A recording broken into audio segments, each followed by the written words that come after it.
If I could just feel right and juiced and alive and motivated, then, maybe then, finally, I will feel right about moving towards my goals. Maybe if I drink a special smoothie, listen to the right music, take the right herb, take a dose of ADHD medicine, maybe then I'll have the juice to set loose. And yet here we are. We're still not moving forward. Like, what is going on here? I've got ideas. Let's chat about it.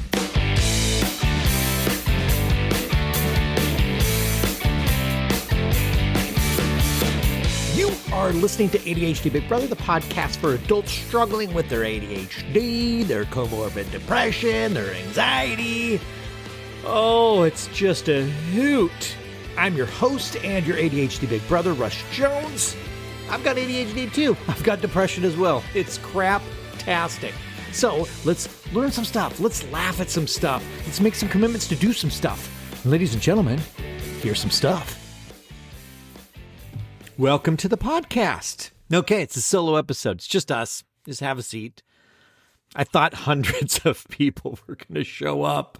That's why I booked out this arena, but it's just you. It's just you and me. So take any seat, any one of the hundreds of seats. It's all yours. We're going to crack the action motivation debacle. It is debacle, and we are going to attempt to unbuckle it. We're going to remove the buckles. Full debacling happening today. Cannot wait. Let's do the businessy stuff up first because I got bills to pay, goddammit. And then we'll do some mental health report, and then we're off to the debacles. Here at ADHD Big Brother Corp., I mentioned a couple podcasts ago, I have 2 spots remaining of the new one-on-one spots I opened up. So if you're stuck, you need to unstick. You need some confidence in your ability to be consistent. You need that unique, you-centered roadmap on how to coach yourself moving forward. Come get some. I am a proficient ADHD productivity coach. That's my specialty. That's who I'm specifically choosing to work with right now. I want to help you move your needle forward. I can help you cut through all your fears. Every single one of your doubts. All 100% of them. That's a tall order, right? All the behaviors stopping you from moving forward. And you know what? Not to sound too wooey, I do have a fair bit of woo inside of me. I have this ability to extrapolate. I think that's the right word. Extrapolate, to deduce, to discover, to see what lights you up. I can see what lights you up based on how you talk to me. And then I automatically believe in you. Can't help myself. And I'll keep you moving towards that thing. Even when you don't believe in yourself. That is my gift. And it's different for everyone. Philosophically, just to ponder with you, so many of us have this shame involved. Do I need somebody to believe in me? I should just be able to believe in myself. And I'm like, yeah, I totally agree with that. And that's, get that therapy going. That is where, that lives. So while you're in therapy, learning how to do that, outsource it, man. I do find that the more we see ourselves moving forward and achieving, the more we start to believe in ourselves. That's been my experience. So how soon do you want to get unstuck and get consistent? You can hit me up. It's the links to connect are all in the show notes. All right, let's do the mental health report. So this is where we're going to normalize. Okay, talking about our school spaghetti. It's the good, the bad, and the weird because we're not always fine, are we? This past week, I'm doing great. Thank you. My focus has been extremely difficult, though. But I have a growing meditation practice that I'm rebuilding. I think it's because August was so awful. And everything kind of went out the window. I showed up for my clients and the community, my kids, my girlfriend, and the rest was just blah. So it was very difficult to show up for myself. And so that's changing now. Things are being slowly implemented as easy as possible. I don't take medicine for anything. I've talked about that before. I love medicine. I'm the side effects guy. So my focus has really been a big struggle lately. My workaround for this is to really lean in to the ADHD Big Brother community and our daily accountability club and the We Win Together group. That actually, oh my God, you want to talk about hardcore accountability? One of our members created this We Win Together concept where I think 10 of us are doing it now because we're on the second round of doing it. I think there's 10 of us, but it's a 10-week journey where we all commit to stuff. whatever the stuff is, it's individual. And we report in every Monday afternoon, did we do the things that we said? And what are we committing to the next week? So if anybody didn't do the things that they committed to, everybody goes back to week 1 and we start over. That's crazy. There are caveats, like we'll have side quests. So if half of us achieve the side quests, then we only have to repeat the week. We don't have to go all the way back to week 1. I think that's how it's played. That's insane accountability. It's awesome. We're in season 2. I can tell you that when you're on week 5, you do not want to be the person responsible for sending everyone back to week 1. Man, if that isn't aggressive accountability, oh God. And it feels amazing to be in a group of people who are all doing what we said. High fives all around to that. I know the pushback, the rub on some of these sometimes, because I know I felt this way early on in my early diagnosis, but like people will say like, yeah, but it doesn't matter. I still won't do the work. Watch me. And then I'll hate myself. And it's just one more thing to make me hate myself. And that's why I don't want to do it. Yeah. And I'm like, that exactly. That's why we do it. It's be that. Be mad at yourself and then stay showing up.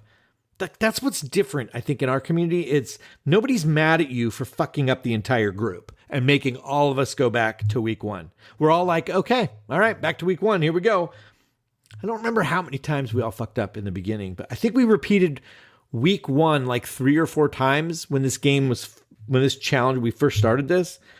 It's normal, But what you get is a conversation about what happened, judgment-free. That's the learning of it all. That's where we get to support each other. That's what got in the way. What can we do next time to get on the other end of it? It's coaching questions. The reason why I think this is this is good for the mental health report, because what we need is to be cool with ourselves about being vulnerable. We need a safe spot for that, with being upset with ourselves, with the shame that we feel, and then be cool doing that publicly. Like, I feel awful. I feel like I let everyone down. I'm stupid. I can't believe myself. Like, okay, great. That's how you feel. And we all still support you and are excited to see you succeed next week. We need something different than, the normie culture of the hardcore external shame. Like, you said you were going to do this and you didn't do it, Devin. What's your problem? It's like you don't even care. And you're letting us down every time. God, I've seen you do it before, so just do what you did back then. Gosh. Hey, you know what? The mental health report just turned into an advertisement for the community. Sorry, not sorry. Link in the show notes. Go join and subscribe. All right. You know what a lot of this has in common? It's about taking action. So yeah, okay, so here we are. Well, let's circle this back. We do everything we can think of to try and muster motivation for those things that don't quite give us any interest. And I've done workshops on this before. We have interest-wired brains, and that's our unique wiring. And the experts say that we need things to be novel or urgent or interesting. And when I think about all those components, I put everything into the bucket of interest. Everything is interest. Novelty is interest. It's interest in something new. New and unique things are interesting. Urgency. That's an interest in survival, right? I'm interested in not catching fire, so I'm going to run out of this burning building. Thank you. Or I'm interested in keeping my job, so I'm going to scramble an hour before the deadline to start on my project. So we latch onto this idea of, so if that's my gift, if that's how my special brain works, so then there's a secret in this to get the motivation. I've learned the secret I need for motivation is for things to be urgent. So I'm going to now proudly put things off to the last minute and embrace the panic attack because that's how my brain works. This is who I am. I'm a last minute Louie. And this is my superpower. Watch how focused I am while my boss is yelling at me. Where's my fucking report? I'm right on top of it, Daryl. I'm just activating my gift real quick. Sorry, I'm losing my mind with this idea of... I just took a couple of weeks for me to access it. Or we try to manufacture the urgency by telling our friends to come over. So that's our motivation to clean. It sounds like a good plan. And it definitely works. I get motivated to clean when a friend is coming over. Not the day that my friend is coming over, like the hour or two before my friend is coming over. Yeah, I'm motivated to clean. Great. But is that really going to be the answer to consistency in our lives? Like I'm unable to clean, and thereby I will have a steady stream of people coming to my house, even though I'm an introvert, and that's the last thing in the world I want. That's how my brain works. I'm not an introvert. I'm just speaking on behalf of other people who are introverts who might not want that all the time. I'm more in service of how do I do a thing even though there's no motivation, there's no drive. Perhaps there's even a bit of an inner tantrum going on. This isn't a new concept. I mean, you Google action first and then motivation, and it'll vomit out all the gurus and everybody's saying it. So let's take it to the ADHDth degree and say there's a massive force preventing us from that action, preventing us from getting started. I believe some of this is because we're so smart. Yeah, we're really smart. It's because we're so smart that we can see a lot of what it takes for a thing to be accomplished. And because we see so many components, we might struggle with, okay, so what's first? Where do I begin? And then perfectionism rears its ugly head and we stall out because I don't want to get started at the wrong place or on the wrong thing and have to backtrack and be mad that we wasted all of our time. So we wait. And it becomes a not now. And not now, that is the shortest, most effective solution. Not now, because now is filled with confusion. Doing it now has tension to it. Now requires effort and thought and decision, but not now. Not now. That is clear as a sunny day. Do you even have to ask yourself how to get started on not now? Do the dishes, not now. Bam, done. Perfected. I started and stopped not nowing it. All in one sweeping motion. One simple flicker of a thought. On to the next thing. What else can I not now? The job search. Okay, not now. Done. What else? Declutter this living room. Sounds good. Not now. Moving on. This is our lovely ADHD. Shall we all embrace it now? Come, ADHD, let's hug it out. Oh, man. I honor and respect if others choose to embrace their ADHD. I might jest about it here, but I'm good with whatever you're good with. I just happen to think it sucks. That's no big deal. That's just my personal opinion. I don't love my level of focus. I don't enjoy the level of workarounds I need. I do not love it, but I do accept it, though. It truly helps me to have an accepting nature for this as best I can. Doesn't always pan out that way. It is what it is. It's like accepting and moving on to now what? How do we turn not now into now? Self-awareness and curiosity are, in my experience, the best weapons against the chaos of ADHD. There's a million tools out there for how to, get your dopamine, your hackaroonies and such. But your best tool is you and your life experience. You're the only one that's lived your unique life. There might be aspects of it that are similar, right? Like certain struggles are similar. That's why we have all those relatable memes out there. But you, your emotions, your worldview, they are unique to you. Even if it's microscopic ways, you are different than everybody else. Taking yourself off autopilot to pay attention with non-judgmental curiosity, this may very well inform your unique process, your way. And I'm going to give you guys a ready, set, go formula. It's cheesy name. It's dumb acronym. I made it to make it easier to remember, but I'll give it to you by the end of this podcast.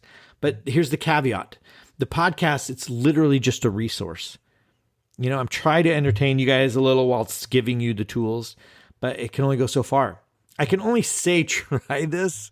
Think about it like this. Chew this thing. But let us be very clear with one another. The second this podcast is over, I bet you're on to the next one. Or you'll have finished your commute so work starts. Or you're done in the bathroom. Or you finished your walk. And congratulations on doing the walk, by the way. That's cool. So how are you going to remember to do this work? Let's deal with that first. ADHD tools, they do not osmosisize into your soul just because you have an aha moment. Epiphanies don't stick. Epiphanies, it's like doing drugs or something, Oh my God, man, I see the world in a whole new way, man. All right. And then autopilot comes back and, oh God, this is my reality again. So while you're enjoying your epiphanies, man, do the work. Repeatedly doing the work with self-awareness, like tasty self-awareness. That's where the neurons do their dance. That's where they hook up and they make a litter of neuron babies. And then that's how you become the epiphany. And I believe that's called neuroplasticity, right? The neuron babies grow up, they relocate, and they raise their neuron babies, and then they create new pathways to visit grandma and grandpa neurons. And then they create a path to the neuron park for the neuron babies to play in. It's magical. They create new pathways. It's wonderful. Science is great. But let's zoom out of the cranium for a minute and let's make some regular sense of this. So what if we gave up conditions needing to be right? What if we expected that we were going to feel awful, that there's going to be an inner tantrum of volcanic proportions, and life is going to feel dramatically horrible? We're not going to know where to start. It's going to be stupid. It's going to be dumb, and we might screw it up, and we might have to start over again. Knowing all that could be true, how can we get started? And I'm giving you this answer. This is the answer for a thing, anything. It's not meant to be your big one thing, your one big problem. It's meant to be your anything that you will practice this skill with, like every single day. Every single day. Every day. Wait a minute, what? I'll need a break. Every day. If that's overwhelming, I encourage you to think about eating food. You eat food every single day, multiple times. You have to go to the bathroom every single day. You have to go to sleep every single day. Life is happening every single day. So, in advance, never in the moment, never in the moment. That's where not now lives. Not now lives in trying to decide a thing in the moment. Pick a thing that you're going to do for 10 minutes that sucks tomorrow. And then I'm going to want to know when you're going to do it. Is it going to be 9 o'clock a.m., 3 p.m.? Go through your busy day. Go through your exhausting, crazy, I have kids, I have job, I have health thing, I have animal, all of it.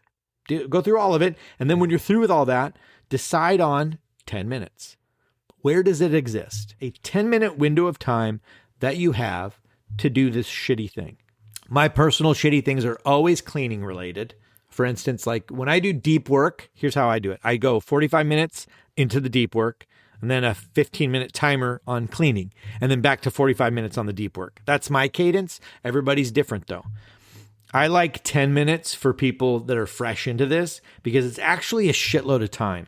If you really want to experience the impact, do it for like a physical activity like cleaning or something like that. You will be surprised at how long 10 minutes can be and what you can achieve. And so you put it in your calendar, you set your reminders, and the next day, when that alarm goes off, you do the thing. But what if you can't get started? All right, cool. That's when if you're unable to get started because your brain is having a flare up of not now, then use this Ready, Set, Go for acronym. All right. I give this away as a free PDF when you join my newsletter. So you can do that if you want to print it out and have it in front of your face. The link to that's in the show notes, obviously, but here it is real quick. The acronym is SET, S-E-T. S stands for specificity. Be specific about what you're doing. I'm cleaning. That's vague. I'm dusting the living room. All right, now we're talking. That's more specific. Vagueness leads to tension, and that leads to not now. So, okay. E stands for easy point of entry. This is a very common ADHD methodology thingy. It is known what is the very first physical action that your body takes for the task. Doing the dishes, maybe the first action is walk to dishwasher, or maybe open dishwasher. Whatever's the easiest thing for you to imagine yourself doing just real quick, that one little microscopic action, that's it. And then T is timer. Remember, we're doing this for 10 minutes. Not the idea of 10 minutes and like, I'll just have a clock around and gaze at it from time to time. I'll just do a general 10-minute thing here. No, we must outsource our time. We set a timer on the phone, whatever neat timer deal you own. I prefer to set a timer and walk away from it. I just use my phone. I want permission to forget time. That's me specific. I don't want to see it. I don't want to see it going down. I want to just get rid of it all. So whatever timer you like, use that. And then we have go. So go is pushing start on the timer and doing that one easy point of entry task. And guess what? That's getting started. More often than not, the action, that easy point of entry action, creates enough motivation, enough inertia to keep going. This is how we shoot our free throws. This is the practice that we put in on meaningless, boring shit so that when it comes time to do something profoundly hard, we have the experience and the tools and the practice using the tools to make it happen.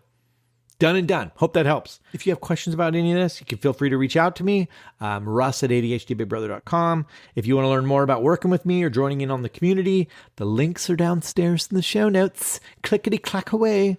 But ADHDBigBrother.com, you could go there and that'll get you where you need to go. And finally, if you guys are getting value out of the podcast, please consider leaving a review and then clicking the button to share the podcast with your friends. Splatter it everywhere. Instagram or your LinkedIn's or your Facebookeries. And the podcast uploads onto YouTube, so you could subscribe there and splatter that around. And then that will help me in my quest to help you. And I would greatly appreciate that. Thanks so much. And with that, I hope you guys have a fantastic week, and I shall talk to you later.